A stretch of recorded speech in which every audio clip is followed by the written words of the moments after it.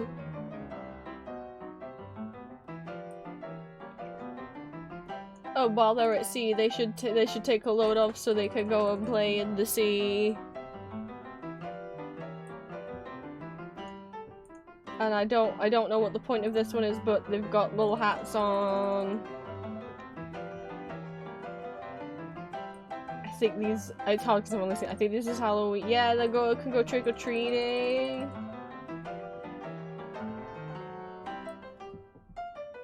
Or they can be ready for the cold winter.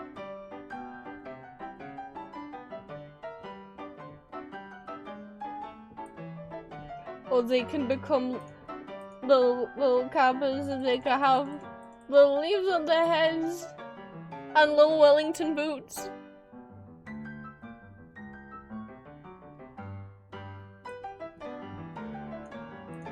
Or they can go to bed now. Have a little sleep. Cookie Monster's dressed as a sheep. Or they could join the circus and become little clowns.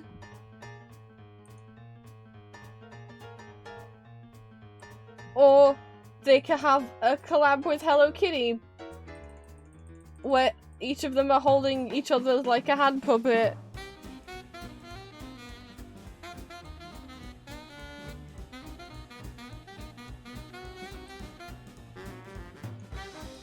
Or they could go get some ice cream.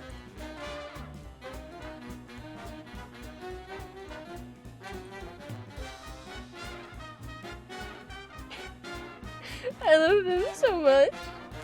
This isn't all of them, I just saved like my favorite ones. Oh my god, or they can be angels on the tree, are you kidding?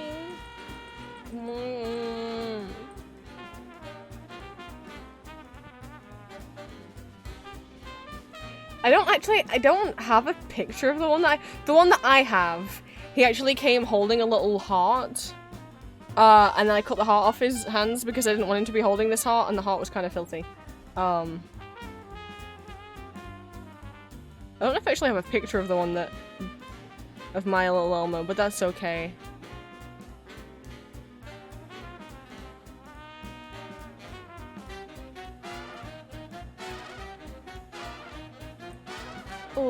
Or they can be hand puppets.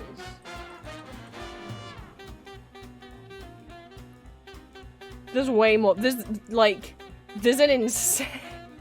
There's a ridiculous amount. There's one sheet left to print.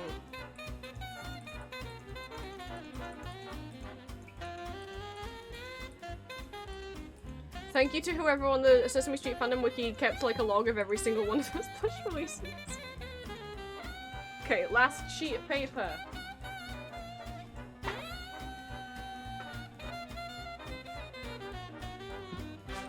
My god, it's taken 20 minutes just to print everything.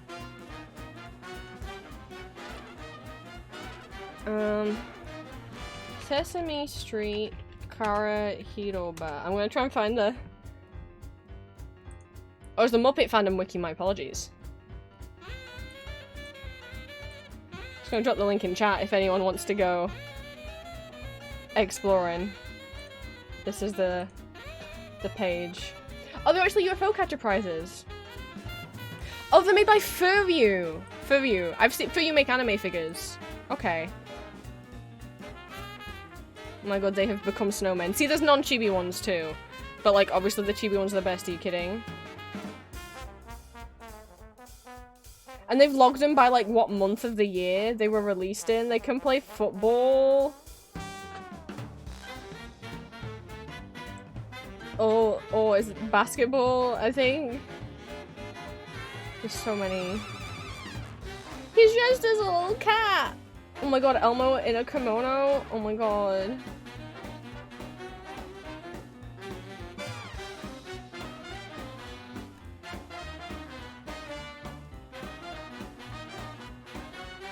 The gingerbread men's. Oh, we're starting to get into the chibi era now. Look at them all. That might have been the one I had. This one here. He's holding a heart. Obviously, I just cut the heart out of the hands of mine because I didn't want him holding the heart. I wanted him to look more like Disney World Elmo. Oh, there's the Count. There's one of the Count. They've got little top hats. They're gonna be magicians. Dang magicians.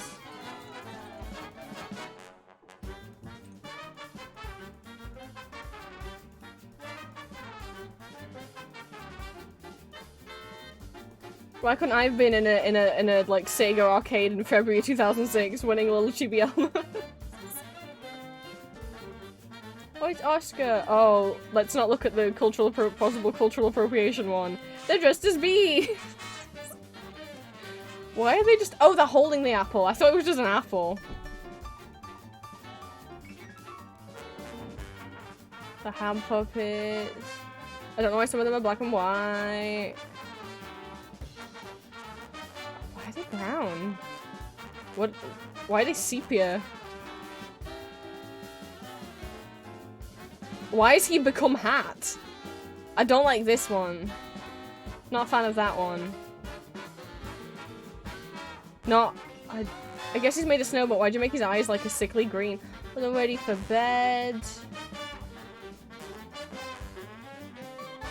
He's got a little hoodie on. Oh, there's more. It's Born Ono. And Ernie's Ducky. Sorry, I think Muppets are cute.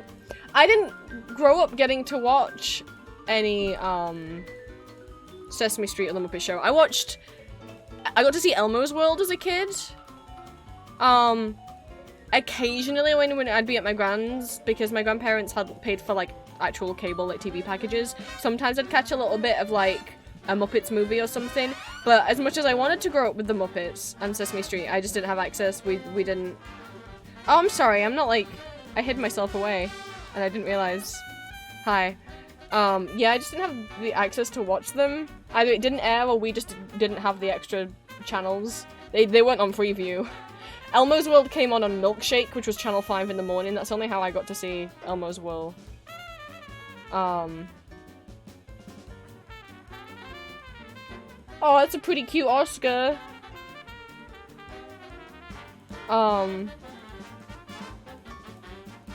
Wait, wasn't there an Elmo on this that kind of scared me? I was just Why? wondering when you'd invite me back for a bite. No.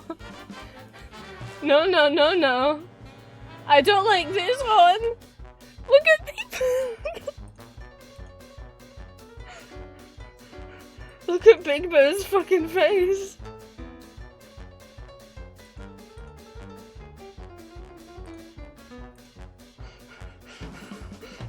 Oh no! He doesn't look very happy.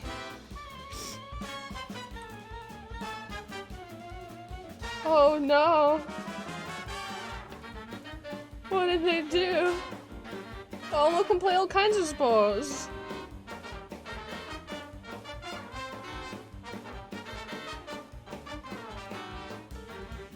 Anyway, most of them are pretty cute. Look, his head's in a strawberry.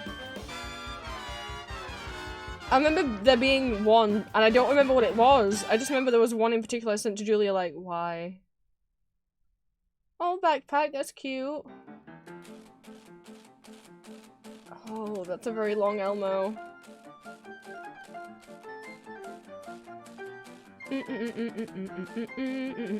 He's businessman.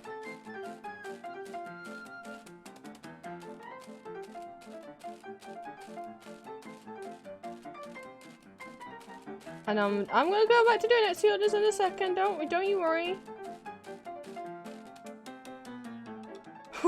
What is this pose? I don't want this pose for Elmo. Oh, these are cute. Yeah, I mean, I guess I understand that Elmo does have kind of long limbs in puppet form, but was it that long? This looks more like what I expect regular Elmo proportion to be. I don't expect long Elmo. Oh, Cookie, you've seen better days than that one.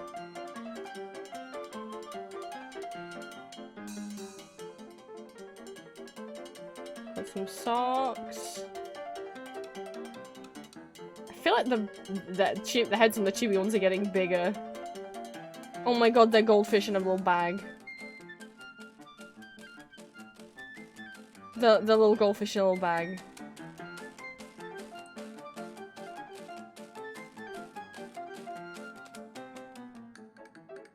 You can have a gay pride flag rainbow Elmo if you wanted. You could get enough to make any pride flag you wanted. They do make... There was the white snowman Elmo, so you could...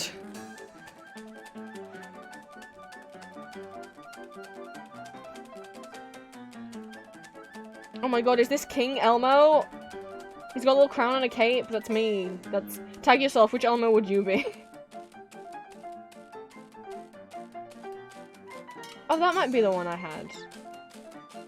I remember the heart looking different, but also my memory could be wrong.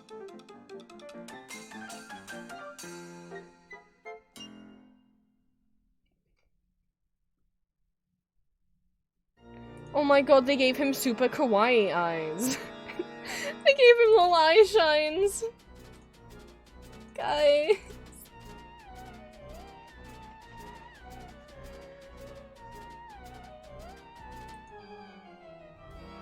He's seen such wondrous sights.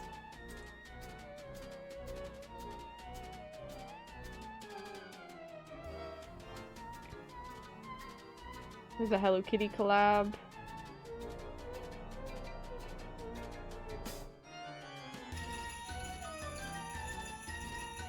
A lot of rainbow Elmos.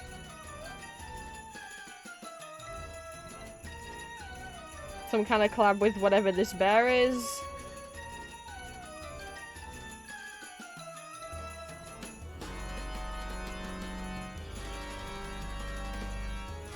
But at this point, it just looks like they're making Elmos in various colors.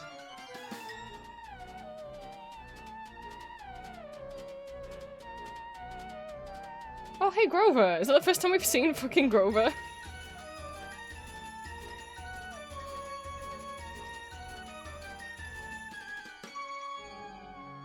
I don't think it was really- it's not Rillakkuma. It is a brown bear, but I don't think it's Rillakkuma.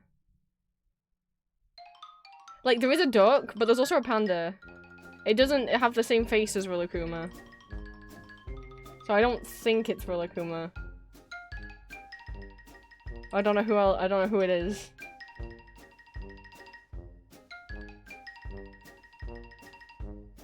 We're getting near the end, and then I'll get to cutting out stickers.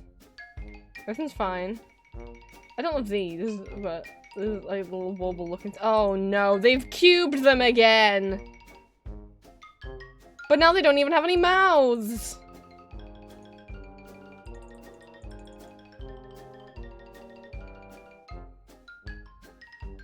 This isn't a very nice thing to do to people. Oh, they're sleeping. Like that they drew Cookie's eyes closed at the different odd angles. Oh no, they zoom-zoomed them.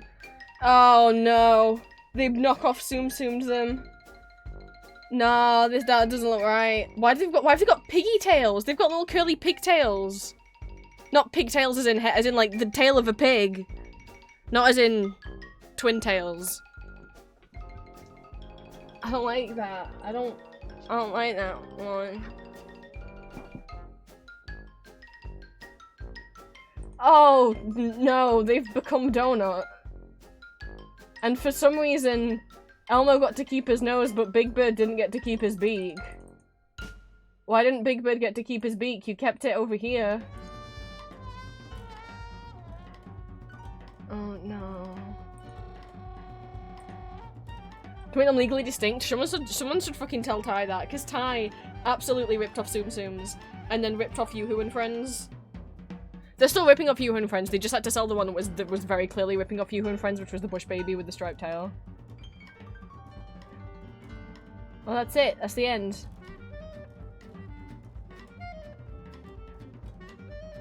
Big Bird has no mouth and he must scream. Oh no! Well, thank you for coming down this rabbit hole with me.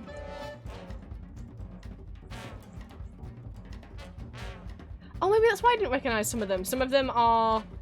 Because, so, Sesame Street and the Muppets do have... Or Sesame Street especially has exclusive characters for different countries. So, like, there's some characters that are unique to different countries' versions of Sesame Street because they air them in different countries. And they don't just dub over American Sesame Street, they actually film entirely new segments.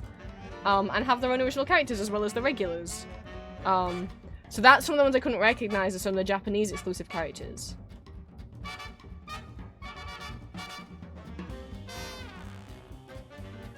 They started producing Sesame Street prizes in 2004 and kept up a monthly release schedule until mid-2013, and now the prizes are produced on an occasional basis. Sad, sad, sad. What a sad day.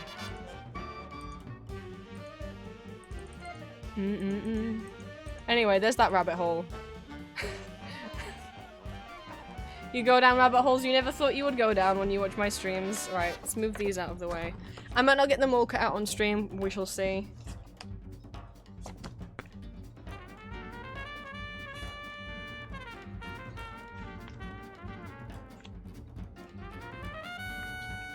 I'm gonna say I'm gonna end stream in an hour. Try and hold me to that. I don't want to eat too late. You know what? I'll just put an hour timer on for myself. We'll see where we get.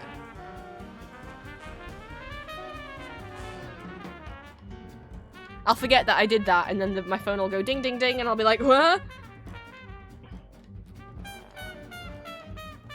I'm more self-conscious of cutting out stickers because you guys pointed out last time. Oh, bye Bumble, thank you for stopping by. You guys pointed out last time that, like, apparently I'm very good at cutting out stickers. I mean, I've been cutting out stickers once or twice a week for 7 years now. It'll be 7 years in July since I opened my Etsy shop. That's ridiculous. Obviously not these bits. I chop them up like this first and then I cut them out properly.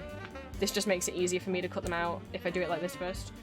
But yeah, that I can cut stickers out quite fast and that I can just kind of, that I do just kind of glide around them. I'm like, oh, I never really thought about that before.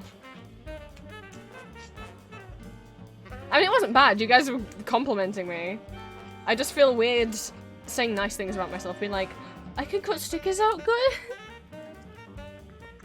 God, that bit there always sounds like a dum da da dum dum da da dum. That's a Toho song. That's the same melody as a Toho song. And every time I'm like, oh, I put the Toho jazz on by mistake, and I'm like, oh wait, no, it's still Cuphead.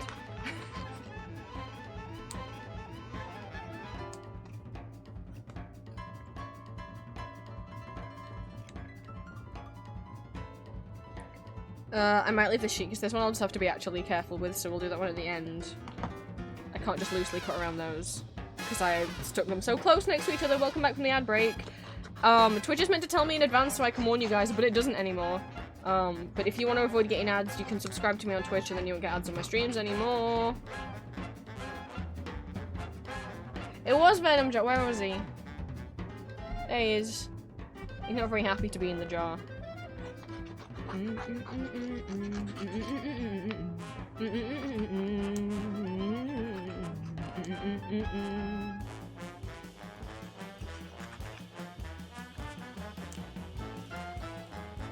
Once I move out and I have space, it'd be nice to get a sticker cutting machine so I don't have to do this. Because it does end up eventually, it makes my hands pretty sore. And it always leaves like a red line around where, you know, the scissors have been touching.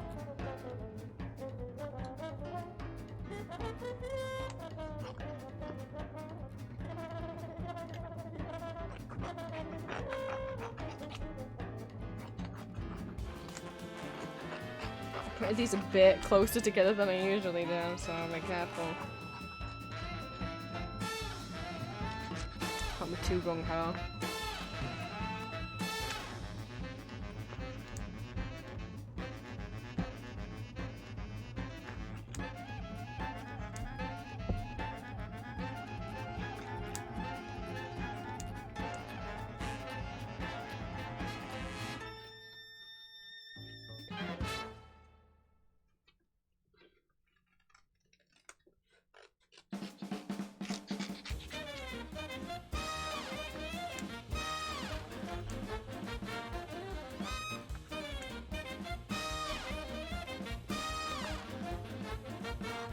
I wonder how many stickers there are this week. I don't count them.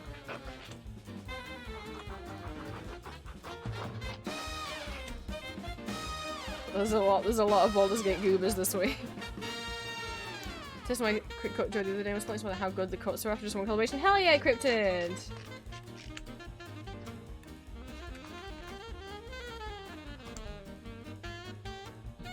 Ooh, I can't wait. The only reason I don't have one now is not because I can't afford to get one, but because I don't have any room in my bedroom to put it. I don't have the biggest room. And I can't, you know, it's hard to just have the one bedroom and to have that be your, like, to have the one room and for it to be your bedroom and office and warehouse storeroom. Like, I have a couple things that I can keep downstairs, but for the most part I don't, and like, my parents don't seem to understand that. Because they're just like, oh, why have you got stuff on your floor? I'm like, where else is it gonna go? Mum is into crafting, just as a hobby, and she has a bedroom, but her desk is not in the bedroom, it's in the living room. She has her whole desk in the corner of the living room, in a corner of the living room, where she has, her PC, and then her craft supplies are in the other two corners of the living room in a bunch of shelves, and then she also has a whole wall in the hallway downstairs that is wall-to-wall, like, drawer units that are full with even more of her craft supplies. She's got, like, 3 rooms that she keeps her stuff in. I don't get that option. I got 1, so it's like...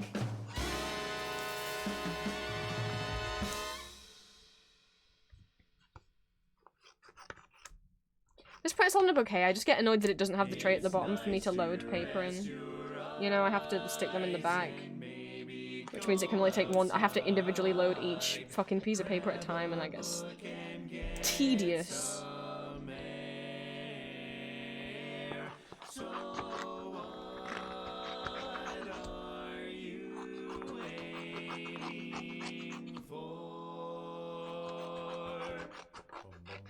Why not take a quick break? Tune the radio. There's chores to do, there's leaves to rake. Strum the old banjo. You can practice your Lindy hop. And maybe later sing with your barbershop. Why not take a little quick break? And come back for more, then come back for more, please come back for more.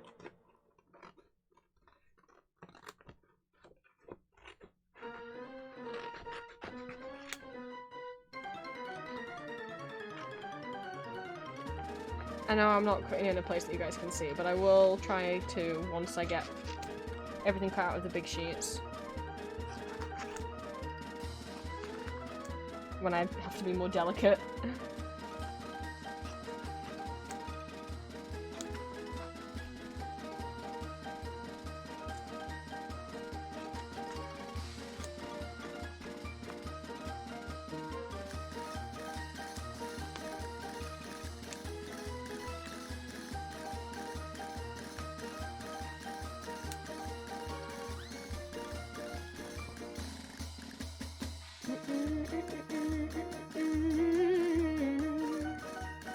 What do I have? I have I've always had Canon printers. I don't know what model it is. Obviously, it's a bit old. But Canon's always been a decent brand to me, anyway.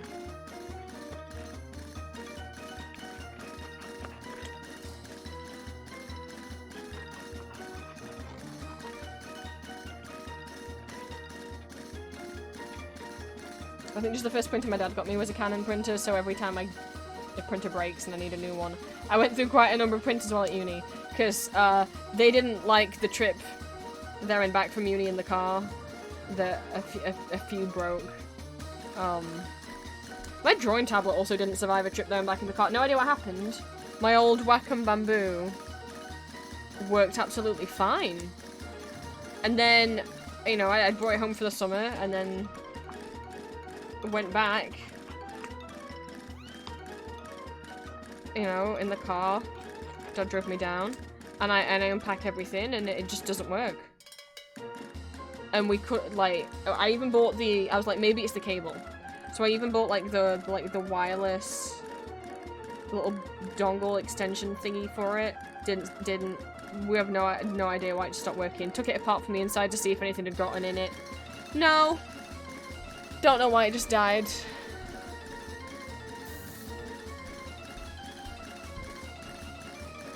Right. I'm not very good at cutting out straight lines. Long straight lines, so this whole sheet is a challenge. So obviously I printed them quite close. Let me get better posture and sit in further.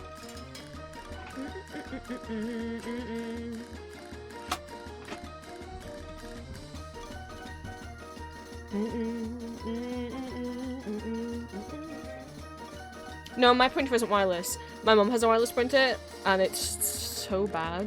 I think it's a HP. I'm not sure. I would never get a wireless printer. That thing is so fickle. Hang on, I'm gonna do this really up close to my face because I'm so worried about fucking these up.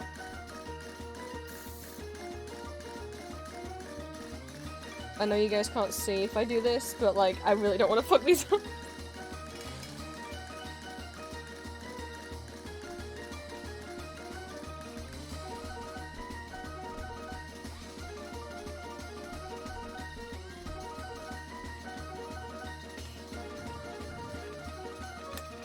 Ha.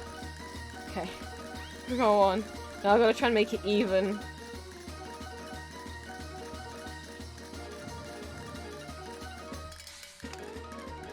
Where's my garbage pile gonna go? Oh. Let's move these over here. Garbage pile can go here.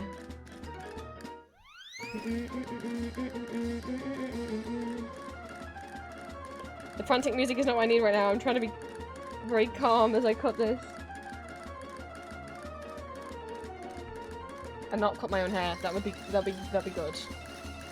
And I can't lean over my desk too much because I don't want to hurt my neck more than it already hurts.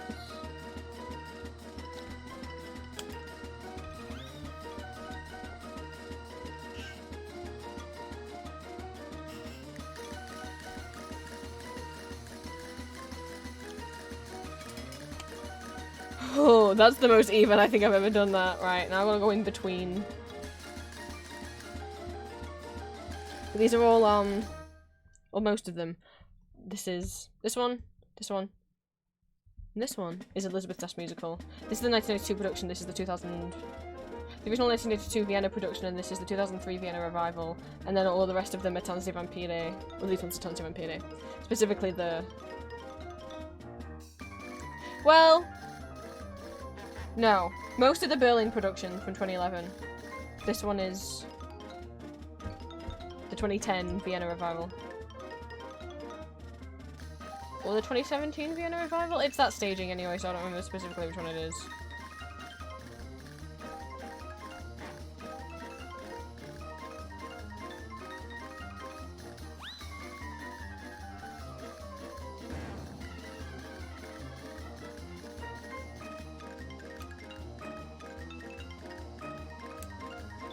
One done. I have to trim that to be thinner.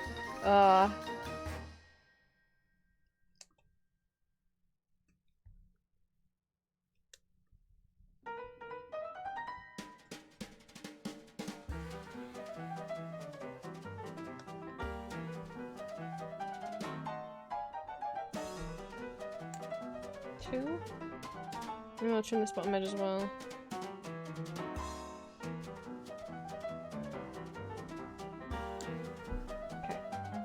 That's 3 done. Fuck. Only like probably 100 more to go.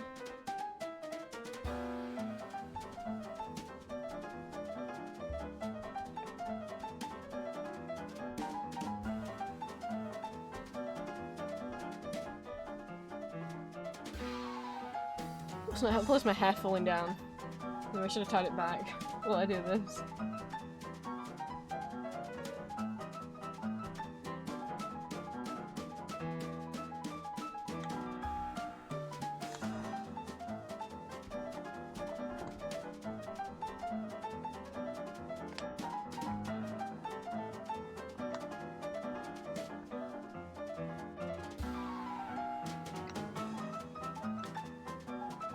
I mean, a little bit of wonkiness I will say should be expected when you order stickers from me. I can't guarantee they'll be perfectly cut, but I make them as neat as I possibly can. But it does say in the description that I cut them out by hand, so you know.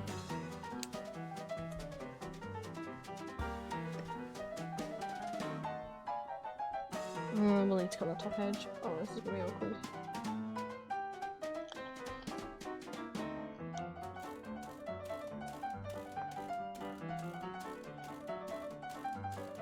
Scissors aren't the sharpest, because I've had them for like 15 years.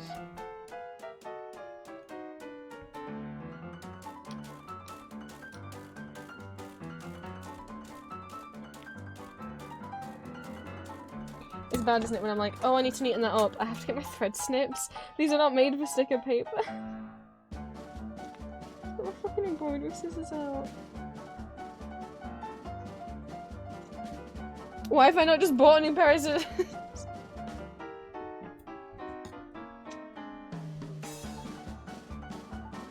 I don't mind my hair falling in my face a little bit.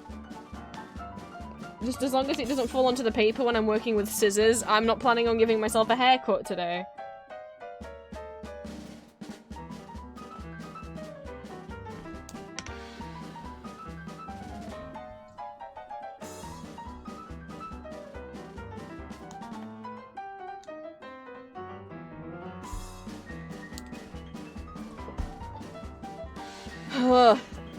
After this, I'll be quicker. I just having to be so fucking careful with these ones because I'm not very good at long straight lines.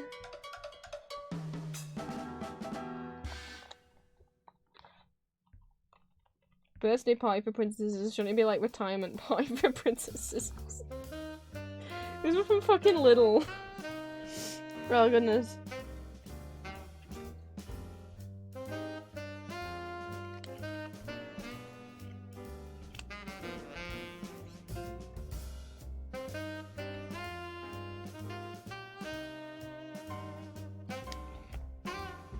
Hi, Alex. Right. I'm gonna trim the top.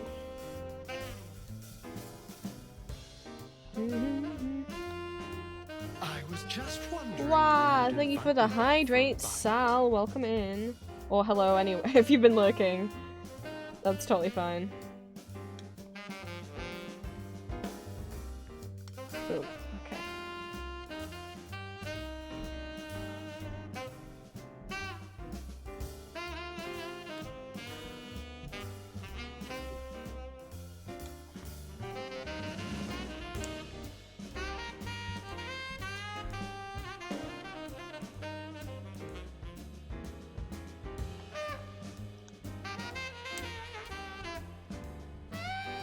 Two more of these and then I can start working a bit faster.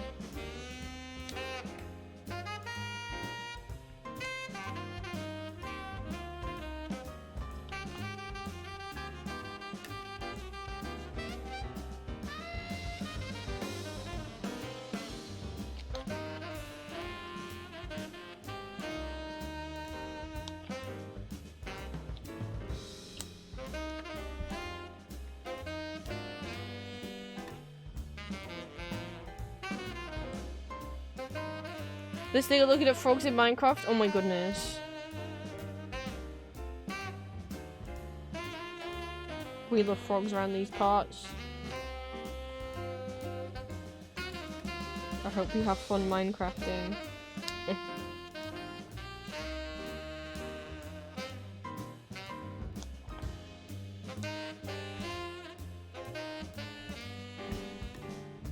Okay, that's those ones done. That's the worst. The worst part over.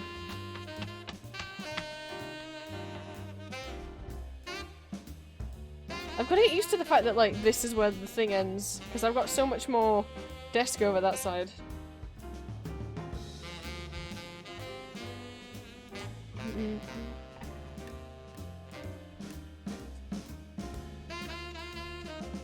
So we'll have good pile, garbage pile. Maybe if I back you guys up just a little bit. But I want him to still be visible.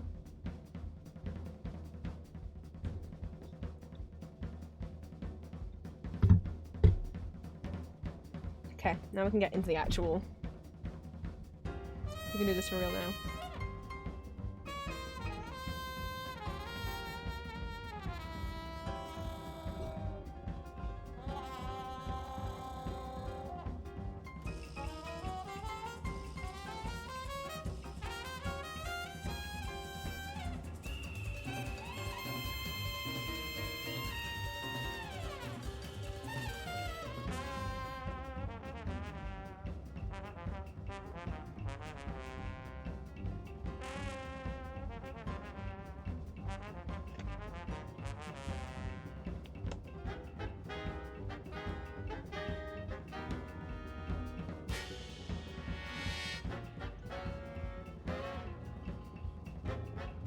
I'm so hyper-conscious that this is how I cut things out now, is that I spin that I just make one long cut with my right hand while I'm spinning the paper with my left.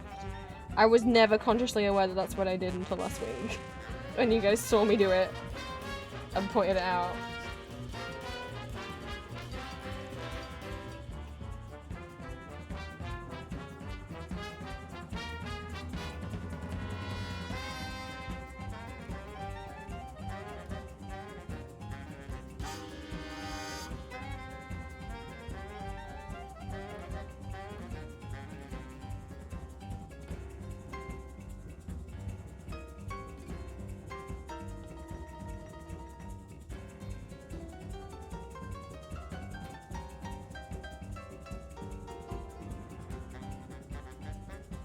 For a second, no, sorry, you know. I can cut faster now, I'm not doing the silly square ones.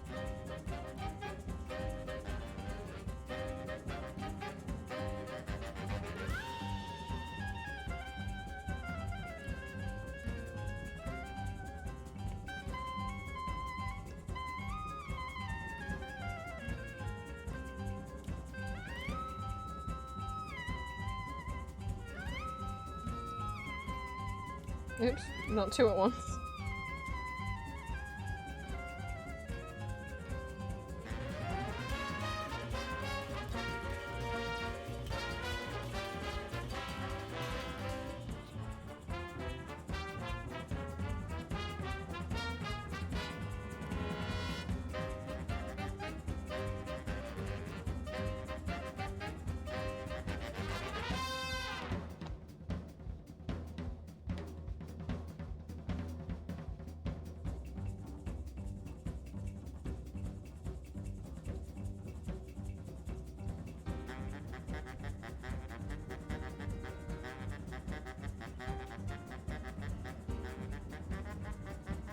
Ooh, I got a little overexcited. It's fine.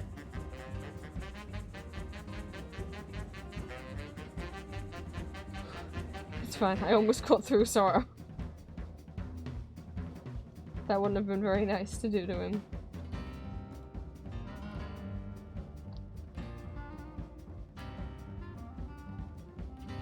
I underestimated how far his little drippies came.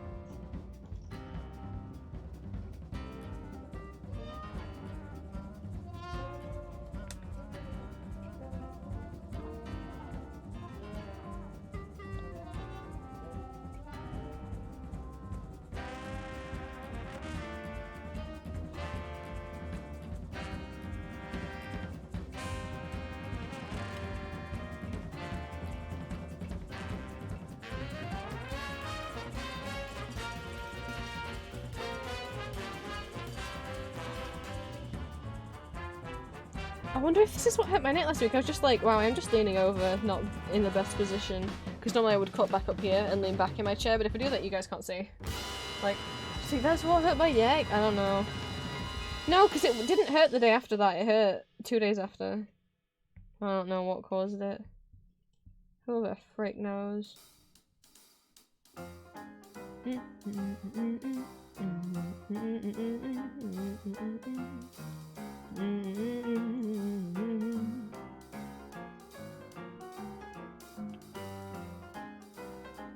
That went a bit wide.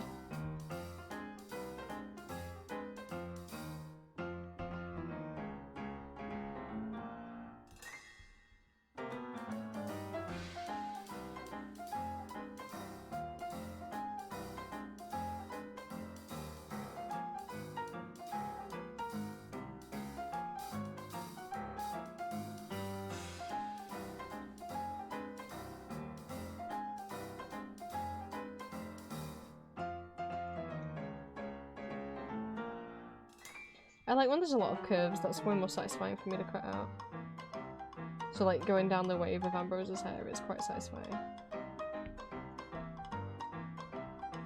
Cassie's has got a good wave to his hair as well.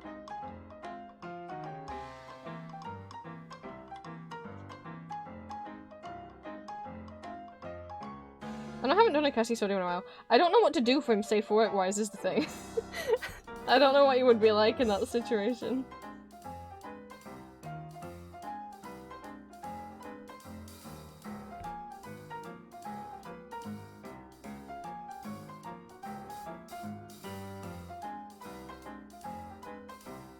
He's the kink master, that's what he is.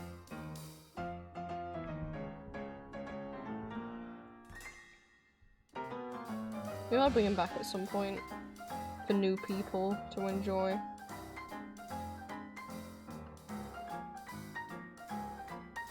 Since the Ambrose and Arden audio did well, I know that's also because you guys like Ambrose and Arden, but also, you know, it was a little kinkier than a lot of stuff that I've done.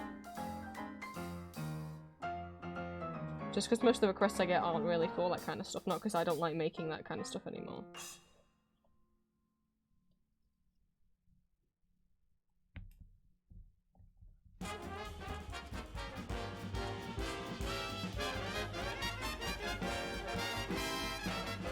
Oh my god, I didn't get the this is why I should queue these things up. I don't queue them up, I'm like, I'll remember when it's the first of the month. No, I fucking don't. I didn't get the Patreon request fucking posts up.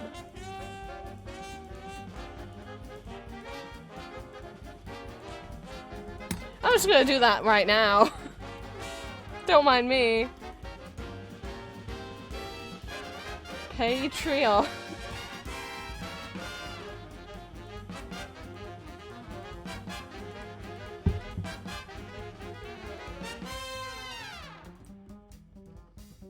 Don't worry, don't.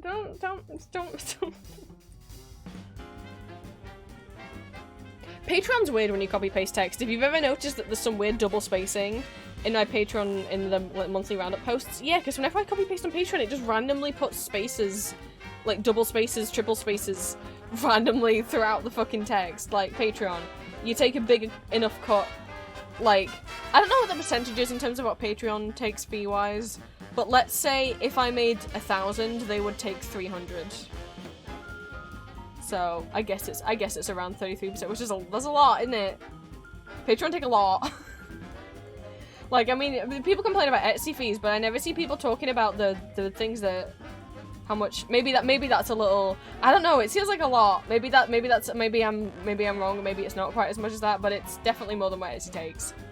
And I don't ever see people being like, Patreon charge a lot of fees for a website that's broken a lot of the time, and an app that doesn't work. Although I haven't been on the app in a while. I've heard some people say it's not as bad as it used to be.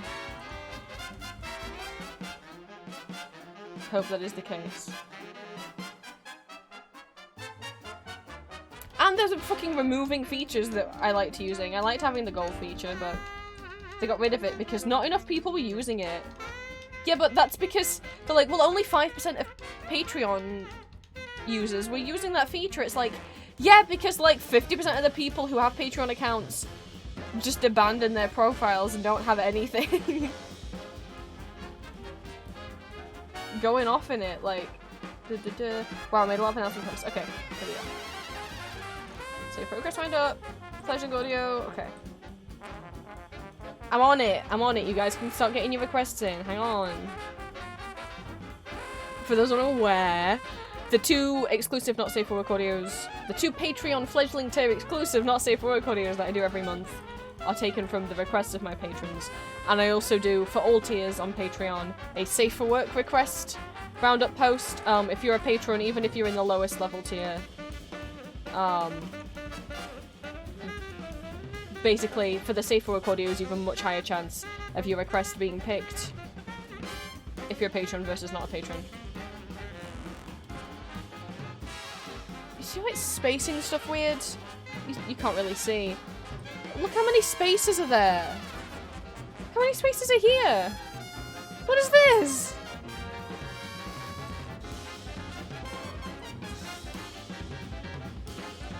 How are people meant to read this? Patreon. What is wrong with you? It's like, all I can think is what it's doing is when a line of text, you know, is moved onto the next line, because the text box is just whatever size, I think it's adding, like, extra spaces. When I copy I don't know.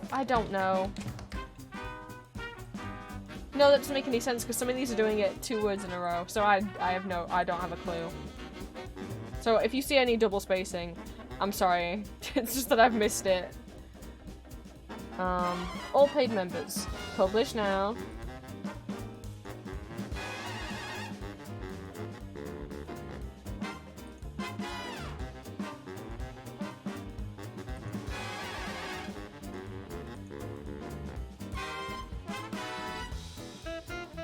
And then I'll get the not safe for work one up.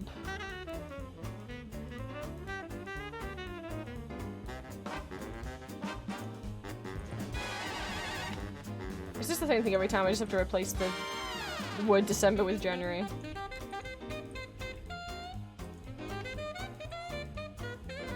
Next.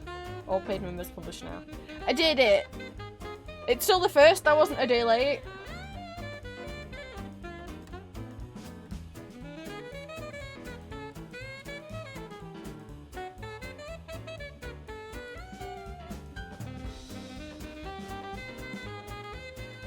Get your requests in.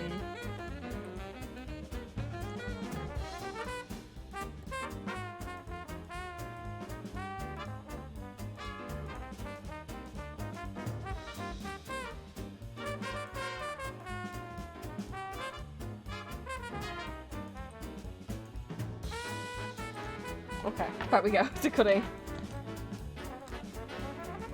God, thank God I remembered. I was not gonna remember to do that at all. Unless one of you guys had pointed it out and been like, where's the request post? And I would have been like, oh, fuck. Or I would have gone to record the requests, like, okay, I need to get the request recorded, it needs to be posted in a couple days. Uh-oh.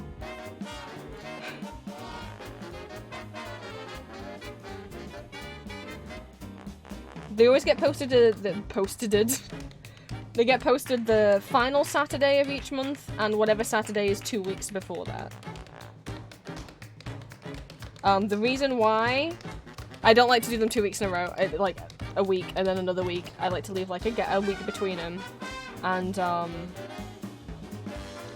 try doing the last 2 Saturdays of the month rather than the first 2, just so it gives me a little bit of time for more people to get requests in and for me to pick through the ones that inspire me the most, or I find the most exciting that month. Oh, Green, I hope you can rest up.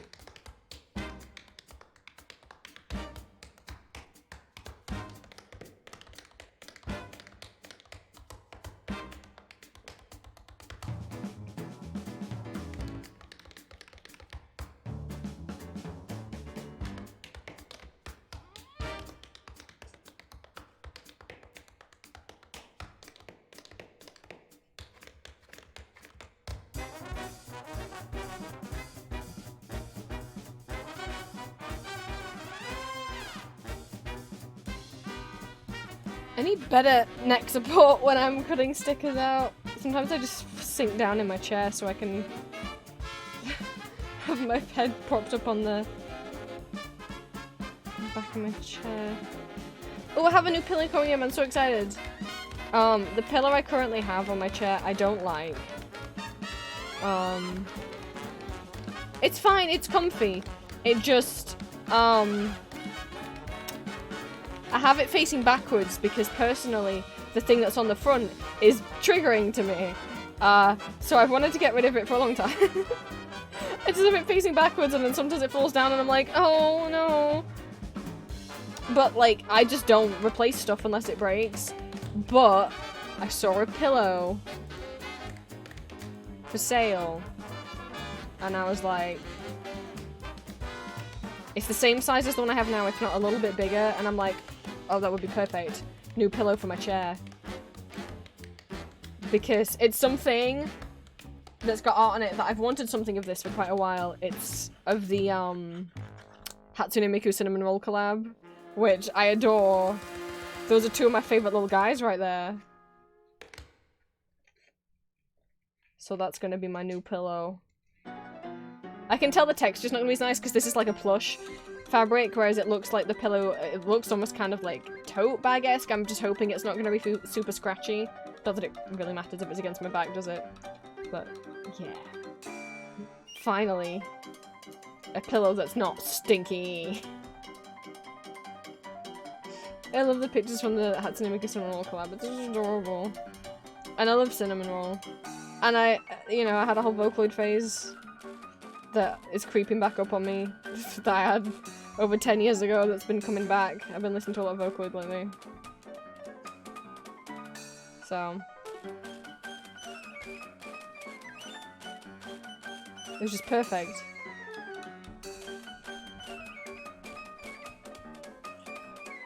I don't want it alive, because Christmas post. But the stuff I also ordered from Mewtwo's has been shipped, including now the stuff for Julia for Valentine's. I hope that gets here soon. I also placed an order on an Etsy shop. Oh my god.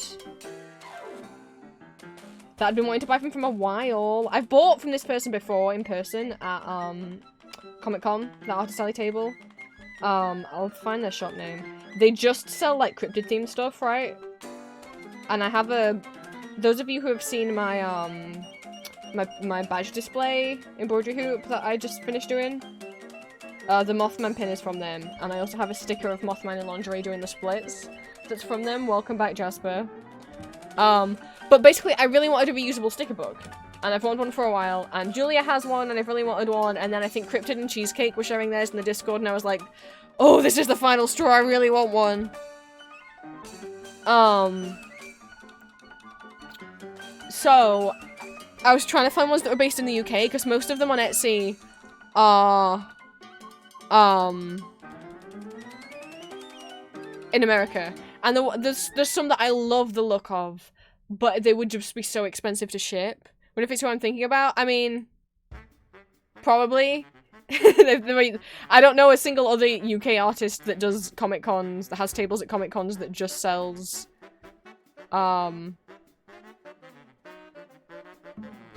cryptid stuff. This is Eldritch Raj. I'm all for shouting out other artists.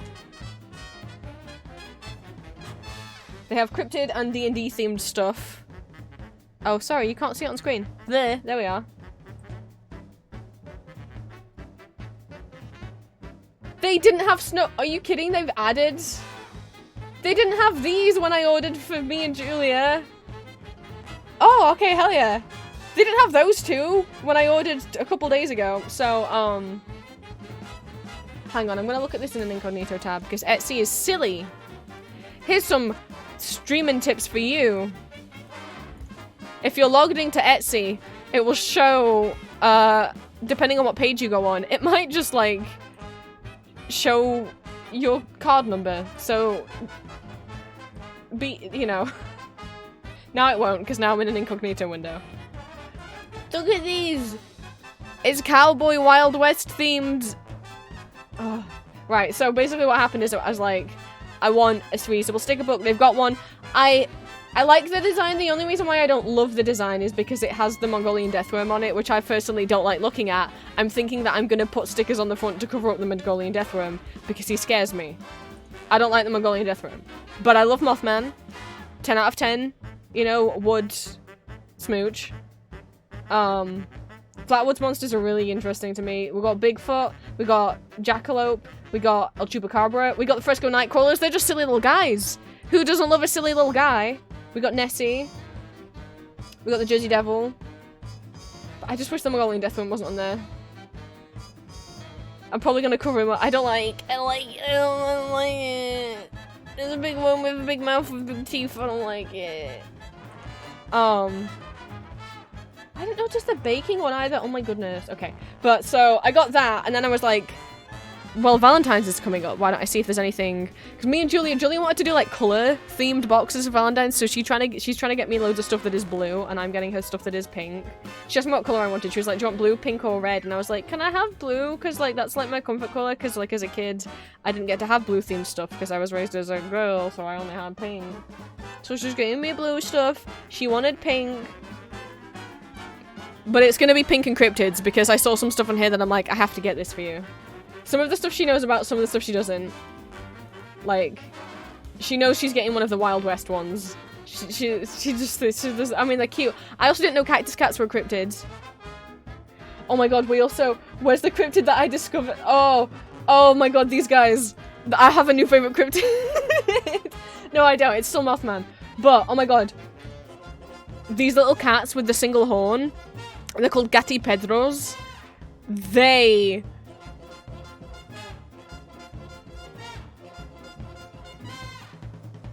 So, it's a cat. It's from Spain. Now this story's not gonna go where you think it's gonna go. So it's like, it's a cat. It has the single horn in the middle of its head. It's like a cat with a unicorn horn. And it prowls around the streets of Spain to find children asleep in their beds and, like, breaks into, like, goes into their rooms. And you might be like, oh no! Does it hurt the children? Is it scary? No! It drips water from its horn onto the ground. It makes a little drip, drip, drip, drop sound while the children sleep. Can you guess where this is going? Julia guessed as a joke, and I was like, no, that's correct, actually. And she's like, oh! Anyone want to guess what the Gatti Pedro does when it sneaks into children's rooms while they're sleeping and makes a drip drip sound by dripping water from their horn? Anyone want to take a wild stab in the dark at that? I promise there's no silly answers.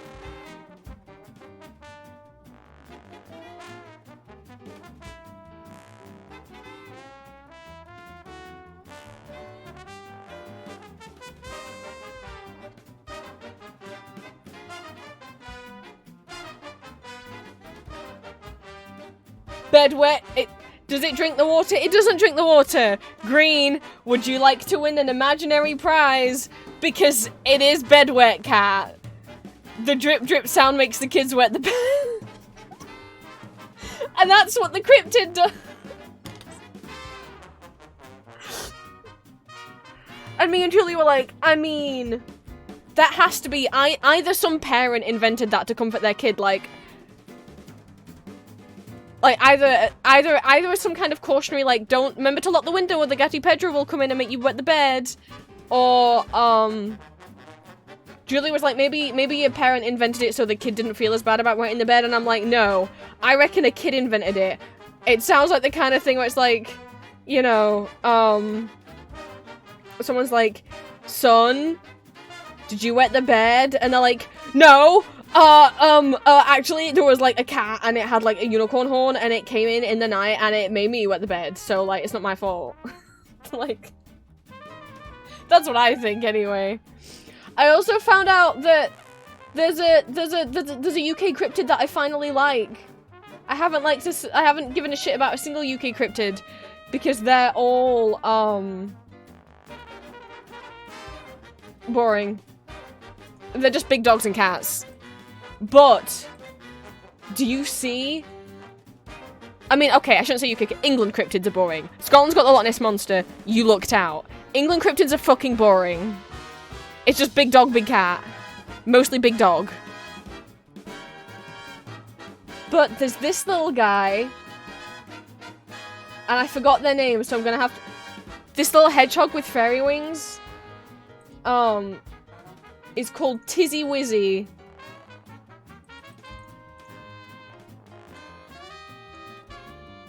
They're from the Lake District. There's a picture of some guy who discovered Tizzy Wizzy, and it's this old black and white picture that was published in a newspaper, and I'm like, dude, you just found a hedgehog and stuck a squirrel tail on it and stuck some little fairy wings you'd cut out of paper. That's what you did. You dang stuck some wings on a hedgehog. It's so like, oh, this man just stuck some wings on a hedgehog and took a picture of it like back in the 20s and thought no one would notice that he just stuck some wings on a hedgehog. And then, but look, it's just a hedgehog angel squirrel, baby. I love them. Tizzy Wizzy. England's got a good cryptid, finally.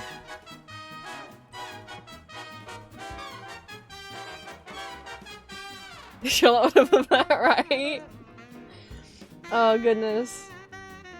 But yeah, so that's the sticker. This is the sticker I have on my wall of Mothman doing the splits. I showed Julia this one. I was like, I'll buy her some as a surprise, but I had to show her this little Mothman who says, "My tummy hurts and I don't want to be brave about it anymore." And it's a little sad Mothman and his tummy hurts. His tummy hurts.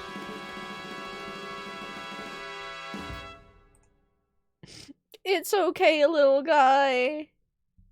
You don't have to be brave about it anymore.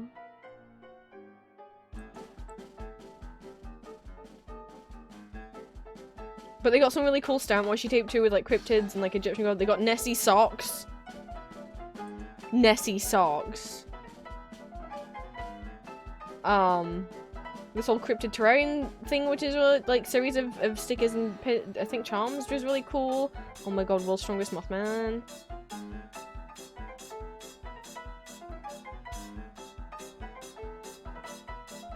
They got these sharks, like pin-up sharks. I can't remember which stickers Julia knows that I got her. I think actually I told her about all of them. I don't remember. I know that she knows that I got her. I don't want to say on stream and spoil any surprises. I know that she knows I got her the Wild West ones. Oh, I didn't see this one. I would have bought these. Gosh dang it. Oh, and I got her the Valentine's Day ones, but she doesn't know what the Valentine's Day ones look like, so don't tell her. Because obviously I went for Valentine's, and she knows I got her the circus ones as well. I didn't see these. Look at Mothman in his little raincoat. Oh my god, Bigfoot singing in the rain. The fucking Fresco Nightcrawlers and the little... Oh, it's pretty cute. But she knows about these ones. The Mothman's a little clown. Nessie's the ringmaster. A Cactus Cat. Cactus Cat is I was like, we never heard of it. He's a southwestern USA. You can find him in the deserts of California and the neighboring states. Cactus Cat. They're cats made of cactus and they go up to cactus and they drink the juice from the cactus. Cactus Cat. Well, in California, you got a dang cute cryptid.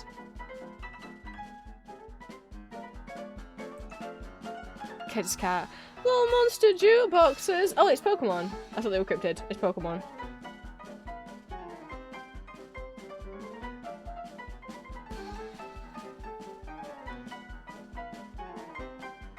Yeah, I dropped the shop link in chat. This is Eldritch Ratch on Etsy. They also have their own store.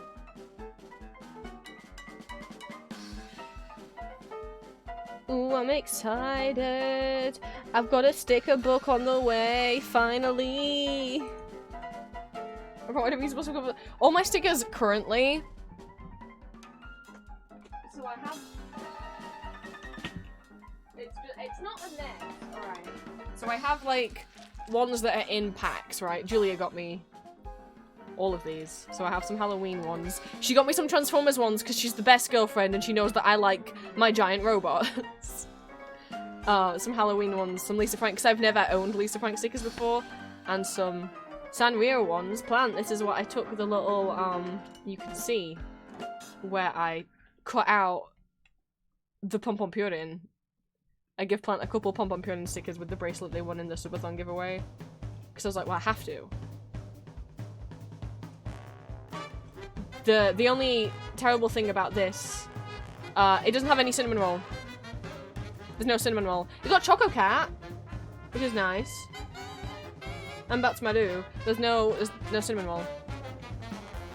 What the fuck? There's no cinnamon roll. And all the rest of my stickers are in this box, which says Polly on it. That is the 2000s Polly Pocket logo. I have no fucking clue. Obviously, I mean, it must have come with some kind of Polly Pocket set that I had. But it's chock full of, oh, you can see some of Smilky's stickers. It's just chock full of stickers. So, there needs to be some sort of system. That's one of Julia's that she made. She makes little cow stickers. These came free with something I bought recently. I don't remember what. Yeah, there's a lot in here.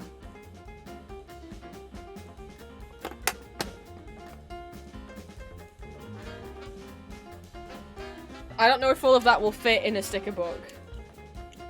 But, we shall see. Oh, I got my hair on the desk. I have no clue. But we shall see, we shall see. The ones that are in the sheets I just plan on leaving. Like, the little Lisa Frank book can stay as the book. But, I'm happy with this sticker book as much as I'm like, oh my god, this one scares me. I wanted one that was 50 pages, and some of the ones I was finding, there's a really cute Kirby one, but it's only like 24 pages, and I'm like, I really wanted 50 pages. And I wanted it to be A5. A lot of the ones I was finding were either A6, which is way too small, or A4, and no, actually, I don't think, did I find an A4? I think I found an A4. I found A6, which is way too small for what I wanted, and then B5, which is how Americans size their paper, which is confusing and strange. That they size their paper different than the rest of us do.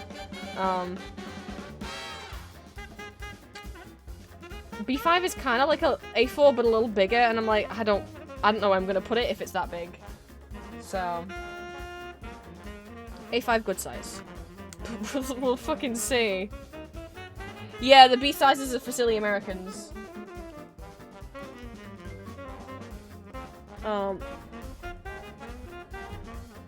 This is A5. This is my sketchbook. This is A5 size.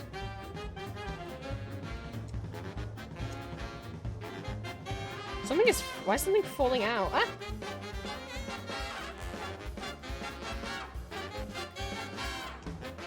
I mean, that's also where some of my stickers went. And then these sheets of paper, this is A4. These sheets of paper. So I didn't want one that big. And B5 is like this, but a bit bigger. It's kind of wider, but just as tall-ish. It's not like this. It's not just like their word for A4. It's actually slightly, I think it's like, is it 7 by 10 inches? 7 by 8 inches, something like that. And I'm like, that's too big. So that's something that's gonna be weird when I go over to America, is if I buy like a sketchbook or anything. I mean, I don't think I will. But I wonder if that means they're actual books, like novels. Like if I went in like a Barnes & Noble, are they gonna be different sizes than we would? Because most like books over here are kind of A5-ish. So I'm curious.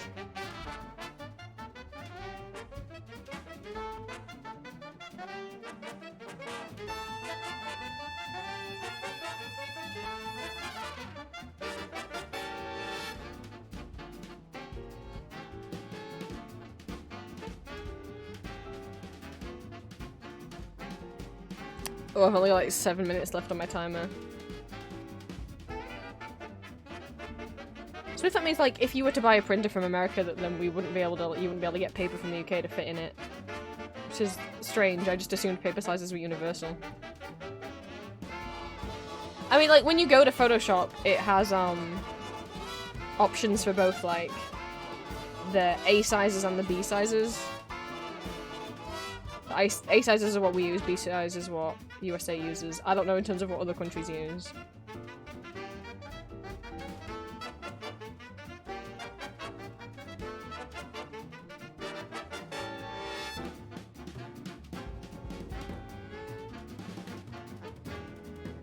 only got like 7 minutes on the hour timer I set so that I wasn't going to eat too late. I do not think I will be. I definitely won't get to the badgers on stream. That's 2 weeks in a row now I haven't been able to show you guys how to make badgers because I've just dilly-dallied and got distracted and talked about Elmo and walruses.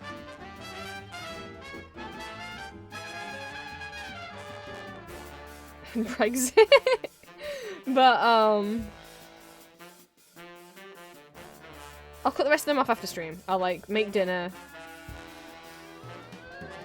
And then I've fallen into a terrible habit at the moment. It's not habit.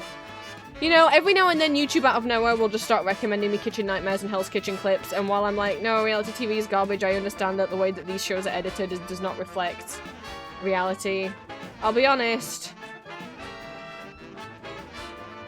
I did have a phase years ago where I watched like every season of Hell's Kitchen, but apparently I don't remember any of it. So I might have in the back. It's just like, I might have started watching Hell's Kitchen again. Okay, look.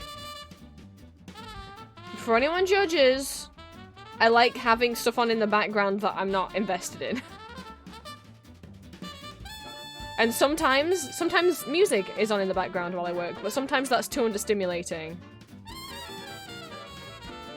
So you know what, YouTube got me and I was watching too many Hell's Kitchen clips and I was like, why don't I just watch an actual fucking episode rather than just these 10 minutes clips. So now I'm watching the actual full show. Not Kitchen Nightmares though, I don't think I could go back to that life. The UK version of Kitchen Nightmares, I know most of you probably know this, is like so calm and normal and just, it's more like watching a documentary than reality TV because there's no like music, there's no boom crash sound effects and like, it's just like a normal slow paced documentary where he's just generally helping the restaurants versus like American Kitchen Nightmares, which is a lot of silly sound effects and a lot of yelling.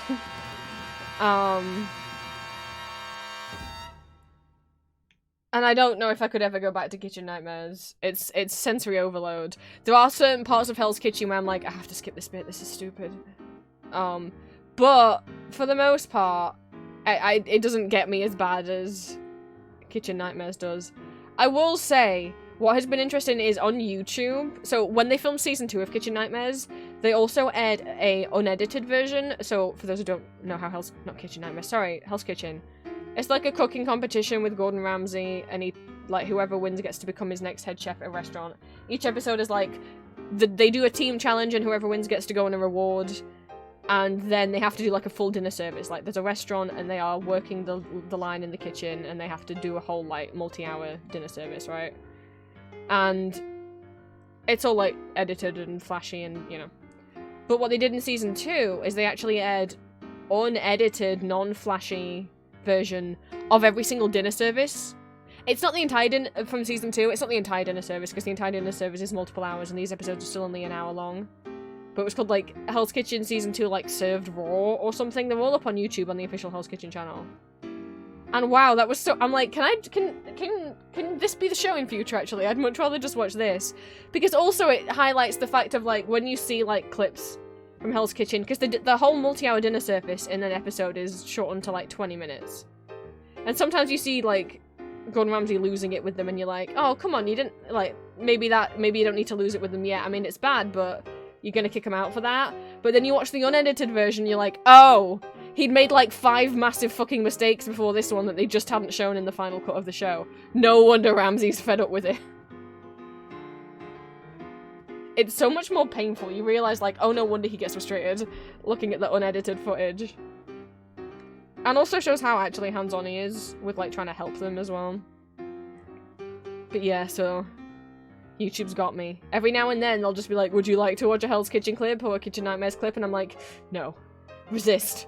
Resist! But I guess I was very understimulated the other day, and so I was like, okay, fine. You can show me a compilation of every single elimination from season 13 of Hell's Kitchen. It's kind of interesting to use a football and switch over to food. Yeah! I've seen that quite a few times with, like, celebrities who, started off as a career in footballing, or soccer if you're American, and then get some kind of injury that means they can't play anymore. So, like, obviously for Gordon Ramsay that was after he got the injury that meant he couldn't do football, like to continue it up to a professional career, because he injured himself too badly. He got into food, but then you've got like Matt Smith, who was on track to be a professional footballer and then injured himself really badly and then went into acting instead. And then he became Doctor Who.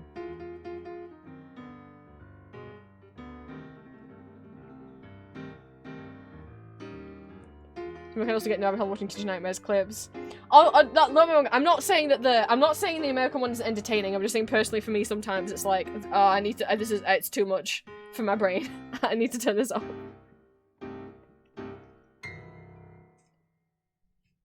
But yeah, so once that alarm goes off, I'll end stream.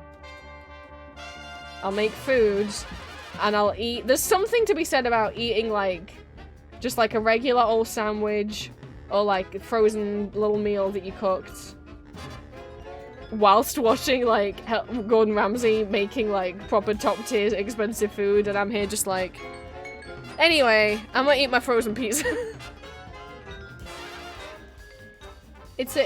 Whatever.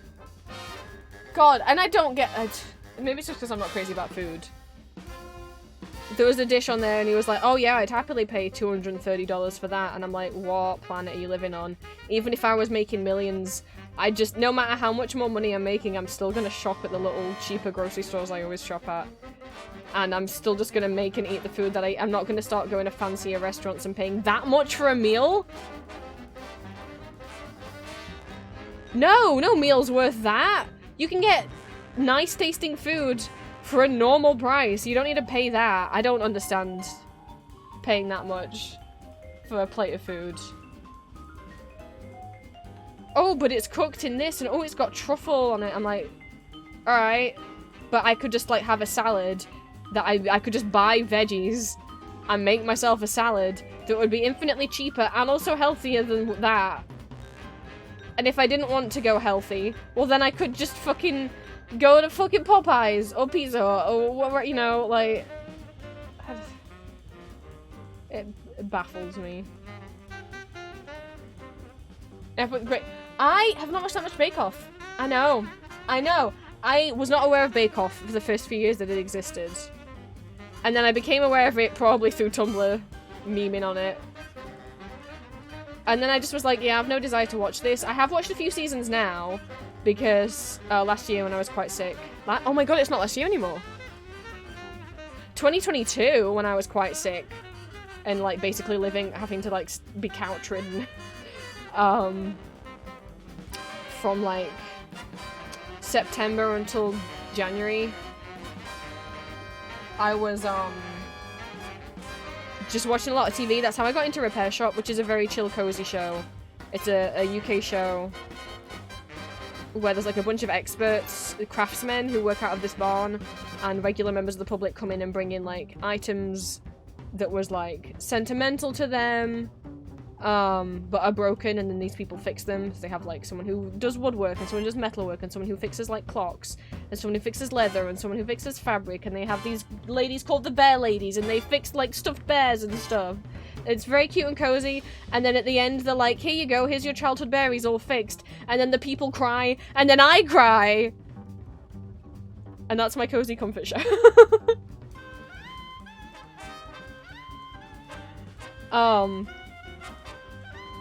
But did also watch a few seasons of Bake Off as well. And, like, maybe an old season of MasterChef. I can't do USA MasterChef, though. There's one I can't do. UK MasterChef. The judges on UK MasterChef are just, like, try and be nice and supportive. Even if it's a bad dish, they'll be like, oh, yeah, that wasn't very good, sorry. Whereas on the USA MasterChef, oh my god, the judges on the USA MasterChef are so mean. I've only seen a few clips of it, and I'm like, Gordon Ramsay's the nicest one. To be like... No! Oh, no! I can't do US MasterChef. It's so mean. Everyone's so mean to each other. Like, the contestants are mean to each other, the judges are mean. Everyone's mean.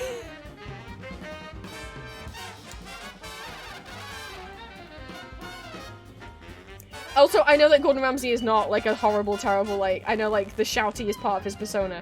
What I mean is, though, there's something to be said that even on, like... One of the judges in the US MasterChef is not even a chef, and he's the rudest one. Is that the guy... I don't know what his name is.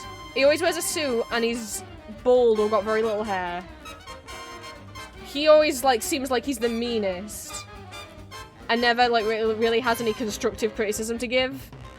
Is he, like, and he's what? He's not even a fucking chef?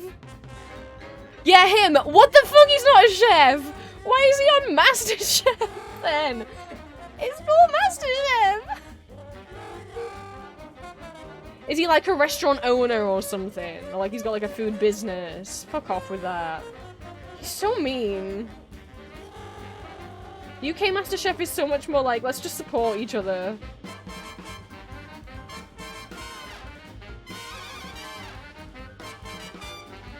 My goodness. And then I got into watching some, like, game show stuff. And, like, yeah, a little bit of Bake Off.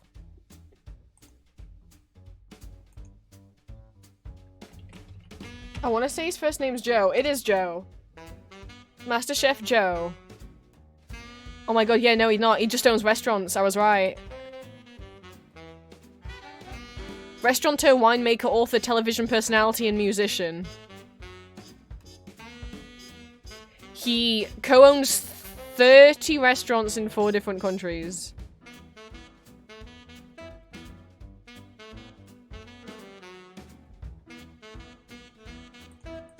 It doesn't say that he's a chef. Like, Gordon Ramsay will say restaurateur, but it also says chef. It doesn't say that... I mean, I presume he can... cook?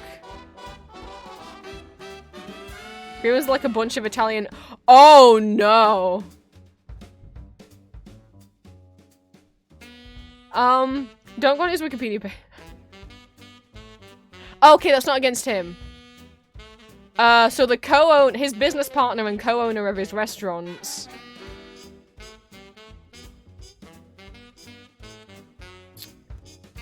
Not a good man. To the point where they had to then, I guess he's like renamed the businesses so it's not called that anymore because it was literally called the surname of both of them.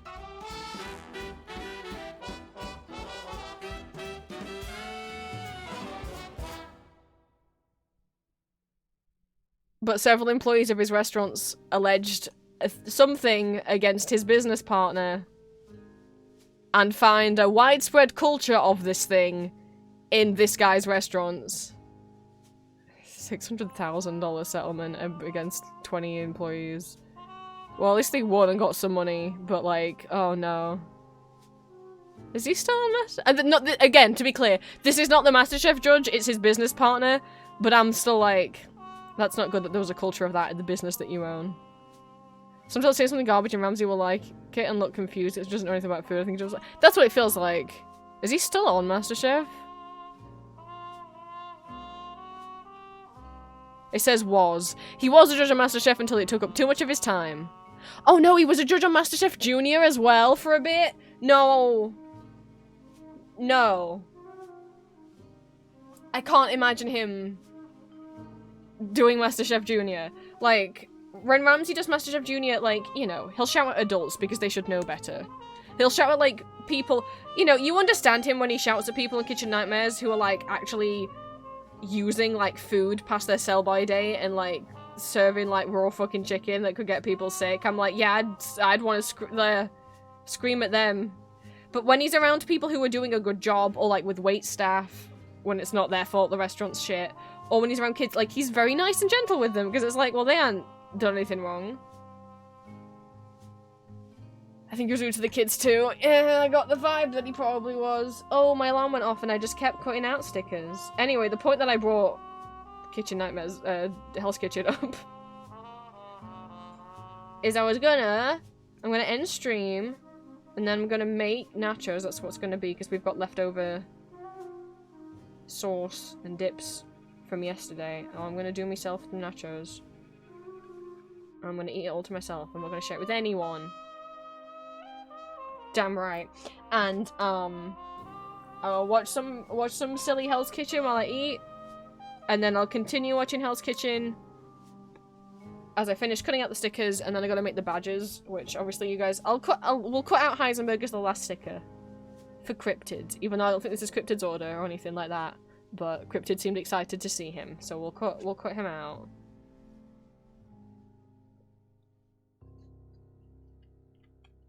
I started making myself nachos when I was at uni.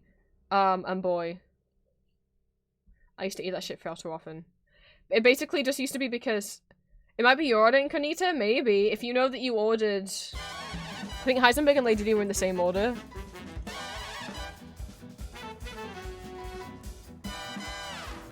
No one else ordered Heisenberg this week, so if you know that you did, then it's definitely you. Only one person ordered him. Oh, be careful with him then.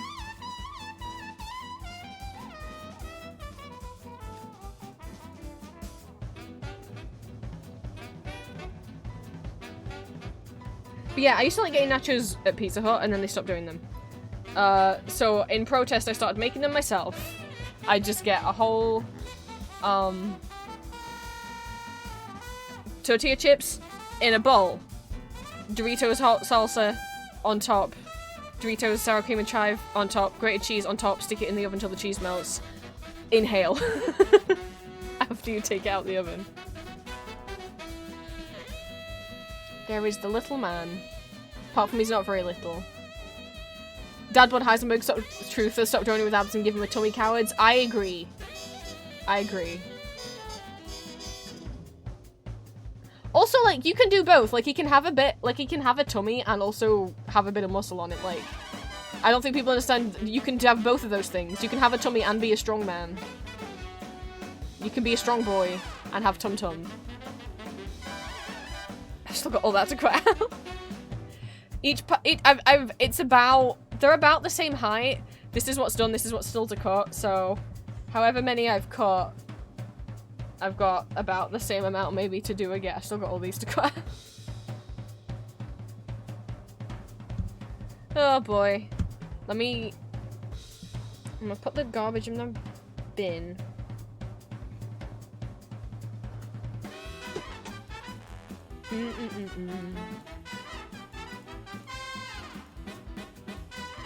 Move these to the side because I'm not going to put the nachos on top of them. These can go on my bed. And while I can't show you guys the process of the badge making, this is my child. I have a circle cutter. Where is it? Put the paper underneath. You go like that, and it's a little blade. Well, I can show you that at least. Bear with. It's like magic.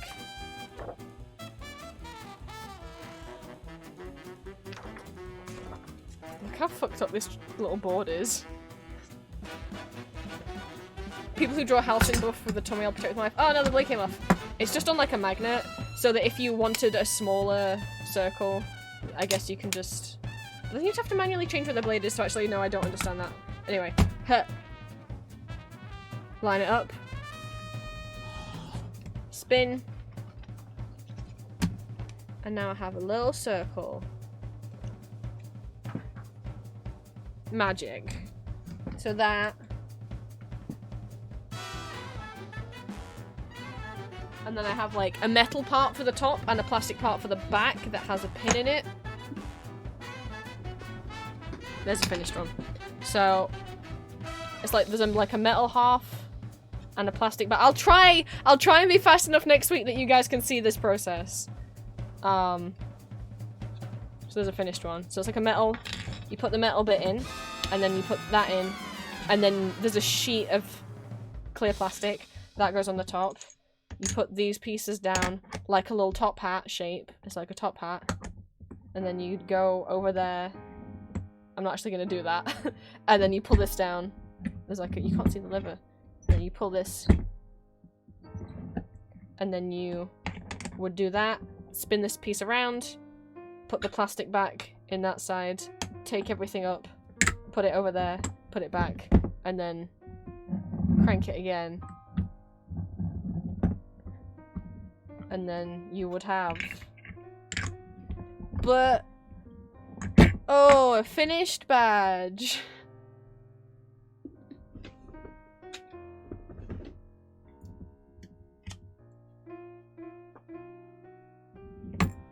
So many people buy my badges and then they're like, that's bigger than I expected. And I'm like, I told you it was 45. 45 mil. Because there's... You can't see. 45. It says in the description. But this is from eBadges? I don't know another company that makes decent badge machines that you can get in the UK. eBadges.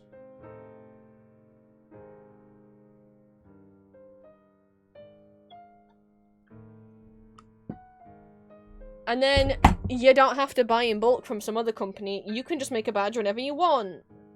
And you can buy the machine and then you can buy the pieces separately. Like, here's my little bag of all the acetate pieces. I don't have the other badge components up here, they're downstairs, so I can't show you. And then for cutting the badge backs out, I have a tiny guillotine. What's this? A few years ago, there was an accident. Nail polish remover got spilt. It was a big disaster. So all of this shiny streak is what the nail polish remover did to my poor child. And it also got under my old computer mouse and just melted the bottom of it. Don't get nail polish remover on things, kids. There shouldn't be any kids watching this. This is an 18+ stream. It's got fucking acetone in it. Don't. I mean, well, even acetone-free stuff. Like, there's a reason why people use nail polish remover to clean the paint off, like, Monster High dolls' faces if they want to repaint them. It'll take everything. I've had this for a very long time. This is the second blade. It came with one blade and it became too blunt. So this is the second one. And even that is way too blunt. I need to get a new one. When I move out, I'll get it. Also, this can only do like A4 paper. But I prefer these. The guillotines that we had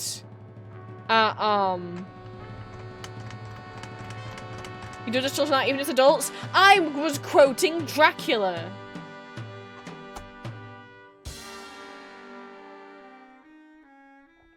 Split little push on one till no. Yeah, I mean, it got.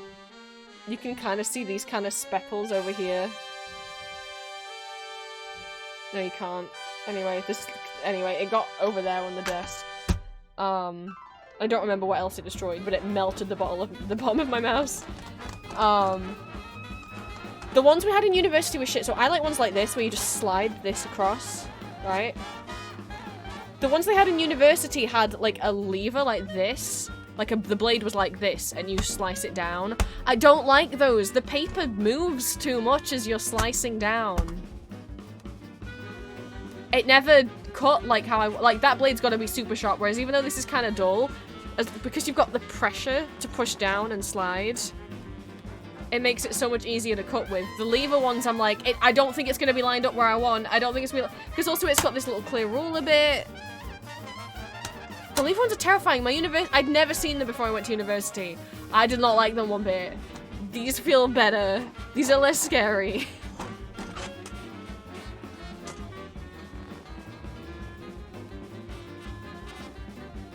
But next week I'll try and be faster so that you guys can see the process of making badges. I'll put little guy here. Here he is.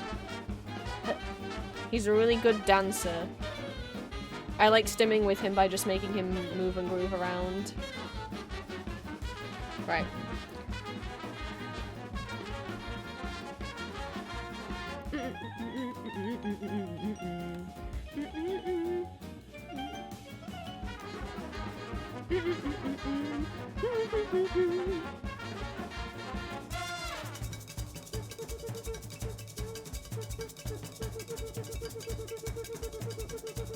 I was like looking at who to raid.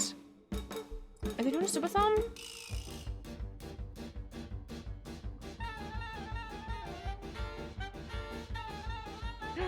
Well, then we gotta raid Moss because they're currently doing a subathon.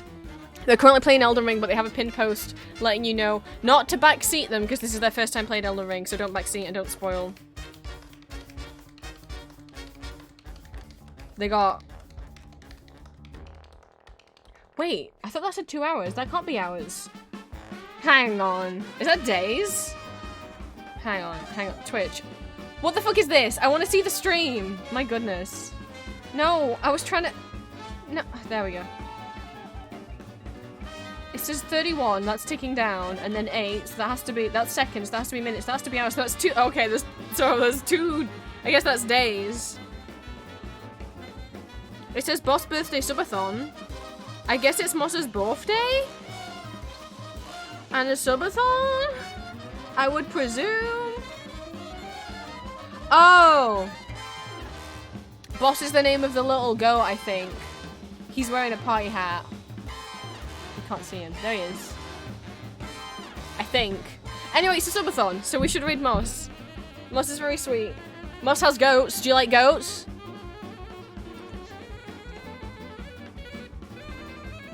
Let me set up the raid.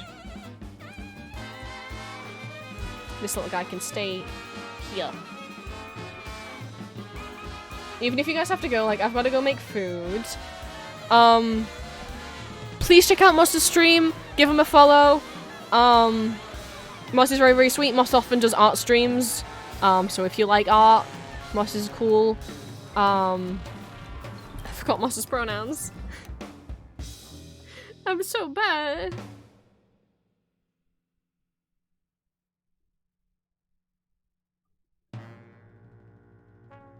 It's she or they or both, and I don't remember. Oh, Moss and in the about, Moss has got their goals for the subathon. So they got taking shots, choosing profile pictures, choosing tweets, karaoke, modded Lethal Company, play Elden Ring. Okay, that's where we're at the moment. 40, and then make new emotes. A little giveaway to have yourself drawn as a goat, I guess. Marbles with chat. Wax strip on their leg. Oh no! Animated Musket Beat Saber. VR chat meetup, create your own personal like art, like, basically free art stuffies, not stuffies, free art stuffs. So those are the goals. Even if you guys have to go, it will still mean a lot if you come along with the raid. And paste the race message over in Moss's chat. It helps, you know, streamers out to have like new viewers and new chatters. You'll get extra channel points in my stream as well. If you hop along with the raid, you'll get a little bonus for all of your head pat once. If you are subscribed to me, you can copy and paste the message that I just put in chat with my emotes. And if you are not subscribed to me, you can copy and paste the message that Stream Elements just put in chat. I will see you guys for another stream on Friday. We'll be starting Phoenix Wright. I'll be finishing cutting up all these stickers and making the badges after I eat dinner. Tomorrow I will be packing up all of the orders. Getting some recording done over the next few days. I said I'm going to do my tax return on Thursday. I gotta hold myself to that. Try and get some more emotes done because we've got some more animated emote slots. And we'll be playing Phoenix Wright on Friday. I'm excited. Let me start the raid. Make sure I spelled Moss's name right. Oh, I put it's Moss. It's not it's Moss. It is Moss.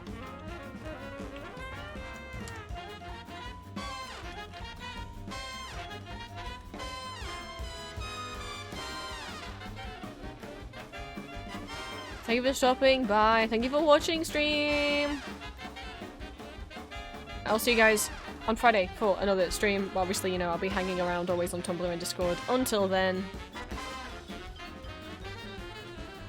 I'm gonna go eat some nachos now.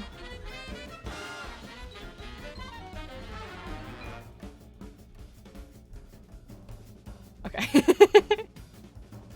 Bye, guys. Mwah. Wait, he can do it.